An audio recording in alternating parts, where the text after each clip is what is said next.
So sometimes I get invited to give weird talks. I got invited to speak to the people who dress up in big stuffed animal costumes to perform at sporting events. Unfortunately, I couldn't go, but it got me thinking about the fact that these guys, at least most of them, know what it is that they do for a living. What they do is they dress up as stuffed animals and entertain people at sporting events. Shortly after that, I got invited to speak at the convention of the people who make balloon animals. And again, I couldn't go, but it's a fascinating group. They make balloon animals. There's a big schism between the ones who make gospel animals and porn animals. But they do a lot of really cool stuff with balloons. Sometimes they get in trouble, but not often. And the other thing about these guys is they also know what they do for a living. They make balloon animals. But what do we do for a living? What exactly do the people watching this do every day? And I want to argue that what we do is we try to change everything. That we try to find a piece of the status quo, something that bothers us, something that needs to be improved, something that's itching to be changed, and we change it. And we try to make big, permanent, important change. But we don't think about it that way, and we haven't spent a lot of time talking about what that process is like. And I've been studying it for a couple years, and I want to share a couple stories with you today. First, about a guy named Nathan Winograd. Nathan was the #2 person at the San Francisco SPCA. And what you may not know about the history of the SPCA is it was founded to kill dogs and cats. Cities gave them a charter to get rid of the stray animals on the street and destroy them. And in a typical year, 4 million dogs and cats were killed, most of them within 24 hours of being scooped off the street. Nathan and his boss saw this, and they could not tolerate it. So they set out to make San Francisco a no-kill city. Create an entire city where every dog and cat, unless it was ill or dangerous, would be adopted, not killed. And everyone said it was impossible. Nathan and his boss went to the city council to get a change in the ordinance, and people from SPCAs and humane shelters from around the country flew to San Francisco to testify against them, to say it would hurt the movement and it was inhumane. They persisted, and Nathan went directly to the community. He connected with people who cared about this, non-professionals, people with passion. And within just a couple years, San Francisco became the first no-kill city, running no deficit, completely supported by the community. Nathan left and went to Tompkins County, New York, a place as different from San Francisco as you can be and still be in the United States. And he did it again. He went from being a glorified dog catcher to completely transforming the community. And then he went to North Carolina and did it again. And he went to Reno and he did it again. And when I think about what Nathan did, and when I think about people here do, I think about ideas. And I think about the idea that creating an idea, spreading an idea, has a lot behind it. And I don't know if you've ever been to a Jewish wedding, but what they do is they take a light bulb and they smash it. Now, there's a bunch of reasons for that and stories about it, but one reason is because it indicates a change from before to after. It's a moment in time. And I want to argue that we are living through and are right at the key moment of a change in the way ideas are created and spread and implemented. We started with the factory idea, that you could change the whole world if you had an efficient factory that could churn out change. We then went to the TV idea that said if you had a big enough mouthpiece, if you could get on TV enough times, if you could buy enough ads, you could win. And now we're in this new model of leadership, where the way we make change is not by using money or power to lever a system, but by leading. So let me tell you about the 3 cycles. The first one is the factory cycle. Henry Ford comes up with a really cool idea. It enables him to hire men who used to get paid 50 cents a day and pay him $5 a day because he's got an efficient enough factory. Well, with that sort of advantage, you can churn out a lot of cars. You can make a lot of change. You can get roads built. You can change the fabric of an entire country. That the essence of what you're doing is you need ever cheaper labor and ever faster machines. And the problem we've run into is we're running out of both, ever cheaper labor and ever faster machines. So we shift gears for a minute and say, I know, television, advertising, push, take a good idea and push it on the world. I have a better mousetrap, and if I can just get enough money to tell enough people, I'll sell enough. And you can build an entire industry on that. If necessary, you can put babies in your ads. If necessary, you can use babies to sell other stuff. And if babies don't work, you can use doctors. But be careful, because you don't want to get an unfortunate juxtaposition when you're talking about one thing instead of the other. This model requires you to act like the king, like the person in the front of the room throwing things to the peons in the back.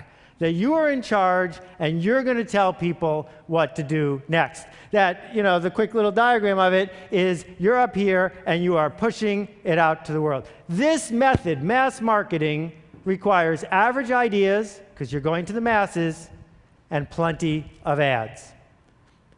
What we've done as spammers is tried to hypnotize everyone into buying our idea, hypnotize everyone into donating to our cause, hypnotize everyone into voting for our candidate. And unfortunately, it doesn't work so well anymore either. But there's good news around the corner, really good news. I call it the idea of tribes. What tribes are is a very simple concept that goes back 50,000 years. It's about leading and connecting people and ideas. And it's something that people have wanted forever. Lots of people are used to having a spiritual tribe or a church tribe, having a work tribe, having a community tribe. But now, thanks to the internet, thanks to the explosion of mass media, thanks to a lot of other things that are bubbling through our society around the world, tribes are everywhere. The internet was supposed to homogenize everyone by connecting us all. Instead, what it's allowed is silos of interest. So you got the red hat ladies over here, you got the red hat triathletes over there. You got the organized armies over here, you got the disorganized rebels over here. You got people in white hats making food and people in white hats sailing boats. The point is that you can find Ukrainian folk dancers and connect with them because you want to be connected. That people on the fringes can find each other, connect, and go somewhere. Every town that has a volunteer fire department understands this way of thinking.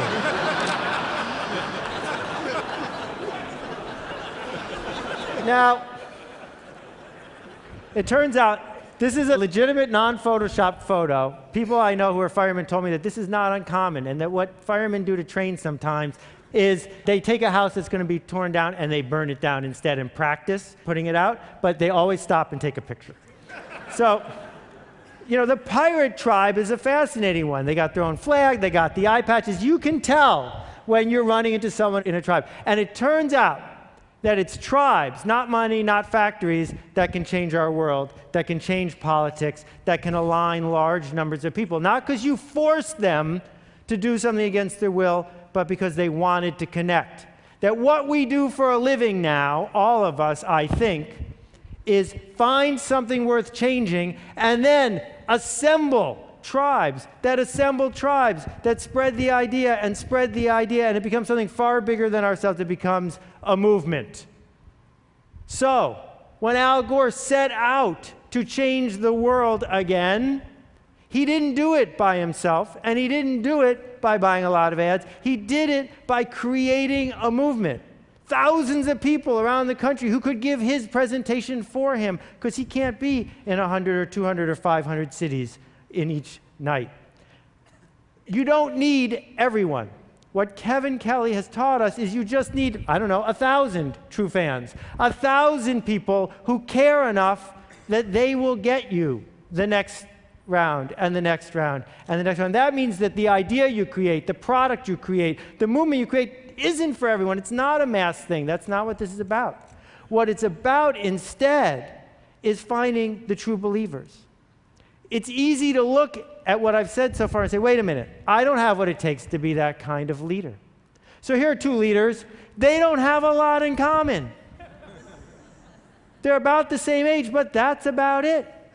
What they did, though, is each in their own way created a different way of navigating your way through technology. So some people would go out and get people to be on one team, and some people would get people to be on the other team. It also informs the decisions you make when you make products or services. This is one of my favorite devices. But what a shame that it's not organized to help authors create movements. What would happen if when you're using your Kindle, you could see the comments and quotes and notes from all the other people reading the same book as you in that moment, or from your book group, or from your friends, or from the circle you want? What would happen if authors or people with ideas could use version 2, which comes out on Monday, and use it to organize people who want to talk about something? Now, there's a million things I could share with you about the mechanics here, but let me just try a couple. The Beatles did not invent teenagers. They merely decided to lead them. That most movements, most leadership that we're doing is about finding a group that's disconnected but already has a yearning, not persuading people to want something they don't have yet. When Diane Hatz worked on the Matrix, her video that spread all across the internet about the way farm animals are treated, she didn't invent the idea of being a vegan. She didn't invent the idea of caring about this issue, but she helped organize people and helped turn it into a movement. Hugo Chavez did not invent the disaffected middle and lower class of Venezuela. He merely led them. Bob Marley did not invent Rastafarians. He just stepped up and said, "Follow me." Derek Sivers invented CD Baby, which allowed independent musicians to have a place to sell their music without selling out to the man, to have a place to take the mission they already wanted to go to and connect with each other. What all these people have in common is that they are heretics. That heretics look at the status quo and say, this will not stand. I can't abide this status quo. I am willing to stand up and be counted and move things forward. I see what the status quo is. I don't like it. That instead of looking at all the little rules and following each one of them, that instead of being what I call a sheep walker, somebody who's half asleep, following instructions, keeping their head down, fitting in, every once in a while, someone stands up and says, not me. Someone stands up and says, this one's important. We need to organize around it. And not everyone will. But you don't need everyone. You just need a few people who will look at the rules, realize they make no sense, and realize how much they want to be connected. So Tony Hsieh does not run a shoe store. Zappos isn't a shoe store. Zappos is the one, the only, the best there ever was place for people who are into shoes to find each other, to talk about their passion, to connect with people who care more about customer service than making a nickel tomorrow. It can be something as prosaic as shoes and something as complicated as overthrowing a government. It's exactly the same behavior, though. What it requires, as Geraldine Carter has discovered, is to be able to say, I can't do this by myself, but if I can get other people to join my climate ride, then together we can get something that we all want. We're just waiting for someone to lead us. Michelle Kaufman has pioneered new ways of thinking about environmental architecture.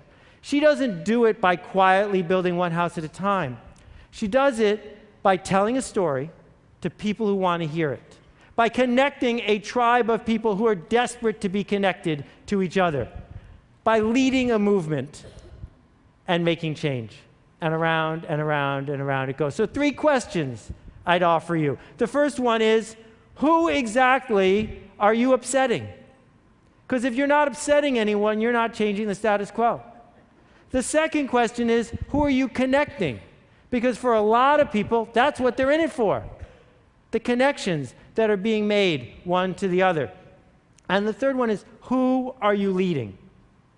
Because focusing on that part of it, not the mechanics of what you're building, but the who and the leading part is where change comes. So, Blake at Tom's Shoes had a very simple idea. What would happen if every time someone bought a pair of these shoes, I gave exactly the same pair to someone who doesn't even own a pair of shoes?